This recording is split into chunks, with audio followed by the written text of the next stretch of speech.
اعوذ باللہ من الشیطان الرجیم، بسم اللہ الرحمن الرحیم۔ فاضل نقوی ایک نئے لیکچر کے ساتھ آپ کی خدمت میں حاضر ہوں۔ پچھلے لیکچر میں ہم نے کلاسیکیت بنیادی مباحث اس کے فرق کی وضاحت کی تھی، کلاسیکیت کے خصائص اور اس کی جو نمایاں خصوصیات ہیں جن کی روح سے ہم کلاسیکیت کو پہچان سکتے ہیں اس کو دیکھا تھا۔ اور حسب وعدہ آج جو ہے ہم اپنے کام کا آغاز کلاسیکی شعراء سے کرتے ہیں۔ کلاسیکی شعراء میں ویسے تو بہت سے شعراء آتے ہیں، لیکن ہم نے کچھ 15 کے لگ بھگ شعراء کا انتخاب کیا ہے جس کو ہم یہاں پر پڑھیں گے۔ اب سب سے پہلا جو شاعر ہم نے بطور کلاسیکی شاعر لیا ہے وہ ہے ولی دکنی۔ دیکھیں، ولی دکنی کو اردو شاعری کا بابا آدم بھی کہا گیا، چاصر بھی کہا گیا، سب کچھ کہا گیا، لیکن ڈاکٹر جمیل جالبی نے واضح طور پر لکھا ہے کہ ولی سے 300 سال قبل کی جو روایت ہے وہ دکن میں واضح طور پر موجود تھی۔ تو ٹھیک ہے، زیادہ چیزیں ہم نے لیکچر کے ذریعے کور کرنے کی کوشش کی ہیں، موضوع کی طرف آتے ہیں، اور جو سوالات آپ کے ہوں گے ان کو آپ جو ہے ڈسکرپشن میں ڈال دیجئے گا اور ان کے جوابات دینے کی کوشش کریں گے۔ آج ہمارا موضوع ہے دو شعراء، ولی دکنی اور خواجہ میر درد۔ ولی دکنی کے سب سے پہلے نام کے متعلق بڑی بحثیں ہوئی ہیں، رام بابو سکسینہ نے کی ہیں، جمیل جالبی نے کی ہیں، تبسم کشمیری نے کی ہیں، پھر گیان چند جین نے کی ہیں، پھر مطالعہ ولی میں شارب رودیلوی نے کی ہیں۔ بنیادی طور پر جو جمیل جالبی کا نام ہے وہ اسی نسخے سے لیا گیا ہے جو نسخہ ابو المعالی یعنی کہ ولی کے جو دوست تھے ان کے بیٹے نے مرتب کیا تھا۔ ٹھیک ہے، تو ولی محمد ان کا درست نام ہے، پورا جو شاعرانہ نام ہے۔ پیدائش کے متعلق بھی بحثیں کرنے کے بعد، لیکن چونکہ رام بابو سکسینہ کی پیدائش زیادہ تر جگہوں پر استعمال ہوئی ہے، وہ 1668 بن رہی ہے، 1744 سے دنیا سے یہ چلے گئے، وفات پا گئے، اور خاص طور پر ان کی جو بنیادی سوال، جو پہلا سوال پوچھا جاتا ہے وہ یہ ہے کہ ولی دکنی پہلی دفعہ دلی کب آئے؟ تو ولی دکنی پہلی دفعہ دلی 1700 میں آئے تھے، اور ان کے ہمراہ جو تھے وہاں پر موجود تھے، کیا نام ہے، ابو المعالی ان کے دوست تھے۔ یہ ان کے ہمراہ دلی گئے، وہاں پر مشہور صوفی بزرگ سعد اللہ شاہ گلشن سے ان کی ملاقات ہوئی۔ یہ سوال بھی پوچھا جاتا ہے کہ ولی اور سعد اللہ شاہ گلشن کی ملاقات کب ہوئی، یعنی شاہ گلشن کی ملاقات کب ہوئی؟ تو اس کا جواب ہے 1700 میں۔ جمیل جالبی صاحب نے بھی لکھا ہے اور باقی محققین نے بھی لکھا ہے، اور خود جو ہے ان کے جو مخصوص محقق ہیں ولی کے، انہوں نے بھی لکھا ہے۔ اب وہاں پر جو ہمارے شاہ گلشن تھے، سعد اللہ گلشن، انہوں نے ولی سے یہ کہا کہ فارسی میں جو مضامین بیکار پڑے ہیں، یعنی فارسی کے مضامین کو آپ دکنی زبان میں جو ہے نا لانے کی کوشش کریں۔ اس مشورے پر عمل کرتے ہوئے انہوں نے دیوان مرتب کیا، جو وقت کے ساتھ ساتھ دیکھتے ہیں کیا ہوتا ہے اس دیوان کا۔ پھر وہی دیوان اس کے مشورے سے، جو شاہ گلشن کے مشورے سے مرتب کیا گیا تھا، وہ 1720 میں دلی میں پہنچا۔ پھر یہاں سے احیام گوئی کی تحریک کا باقاعدہ آغاز ہو رہا ہے، جسے ہم تحریکوں کے ضمن میں بھی پڑھیں گے اور اردو ادب کی تاریخ کی ذیل میں بھی ہم پڑھیں گے۔ وفات انہوں نے 1744 میں پا گئی۔ احمد آباد میں یہ جو ہے ان کا جو مقبرہ احمد آباد میں تھا، 2002 میں انڈیا میں فسادات ہوئے تھے اور ان کا جو ہے مقبرہ وہاں پر تباہ و برباد کر دیا گیا احمد آباد میں 2002۔ یہ چیزیں ریختہ پہ موجود ہیں انگلش میں، وہاں سے آپ مطالعہ کر سکتے ہیں۔ اچھا، اب تو یہ تھا ان کا تعارف، سوانح خاکہ، یعنی کیا کیا ہوا، کیا کیا پوچھا جاتا ہے، لیکن بنیادی چونکہ ہم شاعر کے حوالے سے جانتے ہیں، ولی دکنی دراصل جمال دوست شاعر ہے، یہ تو کہا جاتا ہے، لیکن ولی دکنی میں اردو کلاسیکی شعراء کی تمام صفات موجود ہیں جو آگے چل کر آپ کو کہیں نہ کہیں تمام شعراء کے ہاں نظر آتی ہیں۔ اسحار ولی میں ولی نے کلیات چھوڑا ہے جس کو ڈاکٹر نور الحسن ہاشمی نے مرتب کیا ہے۔ یہ وہی نور الحسن ہاشمی ہیں جنہوں نے دلی کا دبستان شاعری کتاب بھی لکھی ہے۔ کلیات ولی انہوں نے مرتب کیا ہے، دیوان ولی بھی ہے، نور المعرفت ان کا رسالہ ہے، ٹھیک ہے۔ اب ولی کے بارے میں ناقدین نے کیا کہا ہے؟ ولی کے بارے میں ناقدین نے کہا ہے کہ یہ جمال دوست شاعر ہیں۔ یہ ڈاکٹر سید عبداللہ نے ولی سے اقبال تک میں لکھا ہوا ہے۔ اور ہاں، کلاسیکی شعراء میں جب آپ کسی مختصر وقت ہے آپ کے پاس تو آپ وہاں سے مدد لے سکتے ہیں۔ کس سے؟ ولی سے اقبال تک۔ رام بابو سکسینہ نے اپنی تاریخ ادب اردو میں انہیں اردو شاعری کا چاثر کہا ہے، اور محمد حسین آزاد نے آب حیات میں انہیں اردو شاعری کا بابا آدم کہا ہے، ٹھیک ہے۔ اب یہ تو ان کی بنیادی باتیں تھیں۔ اب یہ بنیادی طور پر جمال دوست شاعر ہیں، اور ہاں ان کے ہاں طرح طرح کے مضامین آپ کو ملیں گے، جیسا کہ میں نے پچھلے لیکچر میں بھی کچھ تذکرہ کیا تھا کہ کلاسیکی شعراء کی جو تمام صفات ہیں ہمیں ان میں ملتی ہیں۔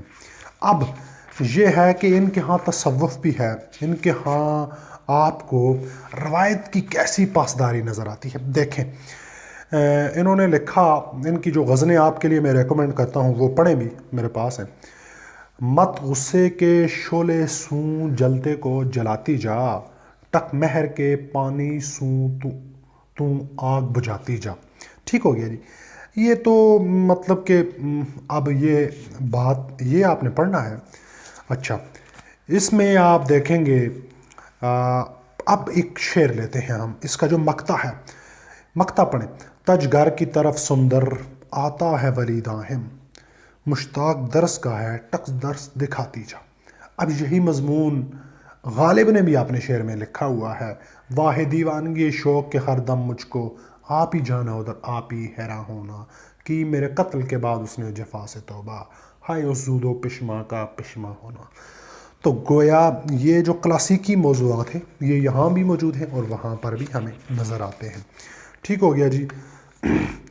اب اردو شاعری کا جو محبوب ہے وہ بنیادی طور پر بہت غافل، بہت شوخ، بہت چنچل، غفلت برتنے والا ہے، ظالم ہے۔ طرح طرح کی خصوصیات شعراء نے روایت سے اس سے وابستہ کی ہیں۔ انہی کا شعر ہے، مت تغافل کوں راہ دے اے شوخ، مت تغافل کوں راہ دے اے شوخ، جگ ہنسائی نہ کر خدا سے ڈر۔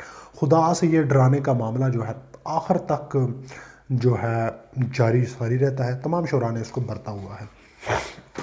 تو آپ ان کی دو غزلیں یہ پڑھ سکتے ہیں کہ ایک تو پہلے میں نے بتا دی، اب جدائی نہ کر خدا سو ڈر، بے وفائی نہ کر خدا سو ڈر، ٹھیک ہے۔ اب ہم بڑھتے ہیں خواجہ میر درد کی طرف۔ خواجہ میر درد بنیادی طور پر ہم انہیں تصوف کے حوالے سے بطور شاعر جانتے ہیں، لیکن یہ باتیں کسی اور طرح سے بھی آپ دیکھیں گے۔ 1720 میں یہ پیدا ہوئے، پہلے سوانے پہ جاتے ہیں۔ خواجہ میر درد، ان کے نام پہ کوئی اتنے تضادات موجود نہیں ہیں، ان کا نام یہی ہے۔ 1720 میں یہ دلی میں پیدا ہوئے۔ 7 جنوری 1785 ڈاکٹر جمیل جالبی نے ان کی تاریخ وفات لکھی ہے، جو کہ درست ہے۔ جمعہ کا دن تھا، 65 برس کی ان کی عمر تھی۔ اب ان کی زندگی کے کچھ خاص واقعات ہیں جو ان کی شخصیت کو سمجھنے میں ہمیں مدد دیتے ہیں۔ 15 برس کی عمر میں ان کے ہاں کچھ ایسا واقعہ ہوا جو کہ تصوف تھا تو ماں بعد طبیعتی، لیکن کیونکہ یہ خاندان تصوف کے حوالے سے بہت بڑا خاندان تھا، یہ صرف قولی تصوف نہیں تھا، یہ عملی طور پر بھی انہوں نے قولی، فعلی، عملی اور قلمی ہر لحاظ سے انہوں نے تصوف کو جو ہے اس کو ڈیولپ کیا، اس پر کام کیا اور عملی طور پر اس کو زندگی میں اپنایا، ٹھیک ہو گیا۔ محض بطور وہ نہیں ہے کہ تصوف برائے شعر گفتن خوب است والی بات یہاں پر ہمیں نظر نہیں آتی۔ یہ ان کے والد کا واقعہ ہے کہ والد ان کے عالم لاہوت میں چلے گئے تھے، چلے میں چلے گئے تھے دروازہ بند کر کے۔ 7 دن بیٹا باہر انتظار کر رہا تھا، تو 7 دن بعد جب والد صاحب باہر آئے تو والد صاحب نے کہا، بیٹا آپ کو خوشخبری سناتا ہوں کہ ہم جو ہے طریق محمدی سے ہمارا تعلق ہے، اور ان کا جو سلسلہ ہے وہ نقش بندیہ ہے تصوف کے حوالے سے۔ 29 برس کی عمر میں یہ جو ہے ان کا بنیادی طور پر یہ اس طرح مطلب کہ دنیا دار شخص تھے، یعنی یہ فوج میں چلے گئے تھے شروع میں، پھر وہاں پر انہوں نے جو ہے بڑی بھرپور زندگی بسر کی، اور مطلب تمام جو فنون سپہ گری تھے انہوں نے سیکھے، ٹھیک ہے جی۔